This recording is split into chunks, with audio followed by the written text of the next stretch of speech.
Mediji. Ne rečem, da je bil odnos med oblastjo in mediji vedno zgledan. A vendarle ne pomnim, da bi se po medijih tako lomastilo, z njimi manipuliralo in izvajalo politični pritisk, kot se v Janševi vladi. Ne le zaradi tega, zaradi hudega lomastenja, temveč tudi zaradi svobode dihanja, vedenja in videnja je treba marsikaj storiti in zares spremeniti. Prvič. Spremeniti je treba zakon o RTV Slovenija. Politiko je treba izgnati iz tega raja. Prav tako nevednost. V programskem svetu ne morejo sedeti ljudje, ki so tam po volji oblasti in ki po njenem nareku razpravljajo o tem, koliko mleka dajejo krave, ob kakšni glasbi. RTV ni supermarket, tudi ne salon avtomobilov, temveč mora postati posrednica raznolikih vsebin namenjenih različnim javnostim, predvsem pa tistih vsebin, ki jih komercialni mediji ne pokrivajo, ker ne prinašajo visoke gledanosti in poslušanosti. RTV Slovenija mora postati javna in ne sme ostati vladna. Rešitev, da so novinarji javni uslužbenci, se je izkazala kot slaba. Zavračamo tudi, da RTV prispevek določi politika in tudi nočemo, da hiša tehnološko nazaduje, kar se dogaja ta trenutek. Toda vzares ne bomo ničesar spreminjali brez soglasja stroke ter novinarjev, urednikov in drugih. Drugič.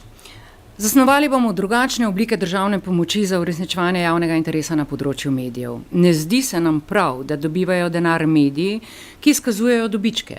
Sprašujemo se, ali je smiselno, da se davkoplačevalski denar deli po načelu politične uravnoteženosti, malo levo, malo desno. Je sprejemljivo in racionalno, da se milijoni evrov delijo po domače.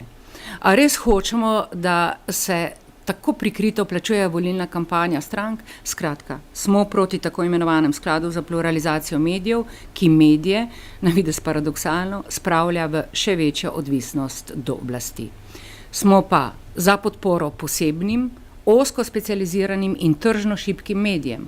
Smo za več sredstev in možnosti za izobraževanje novinarjev in smo predvsem za sklad tveganega kapitala, ki ga lahko ustanovi država z določenim vložkom za medijske zagone ali obstoječe medije, vendar vanje vlaga omejen čas, sploh pa izstopi takoj, ko dosežejo določeno raven tržnega preživetja. Smo za celosten in pospešen razvoj avdiovizualne kulture, pa tudi avtorskih del, ne da bi jih ločevali na tiste, ki so namenjeni televizijskim programom in tiste, ki so namenjeni drugim predvajalcem. Odločneje od teh bi moral se pri temu izločiti odločanje kulturnega ministrstva in odločanje bi moralo preiti v neodvisni avdiovizualni sklad oziroma inštitut ali pa agencijo.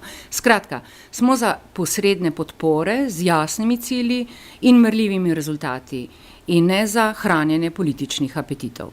Tretjič.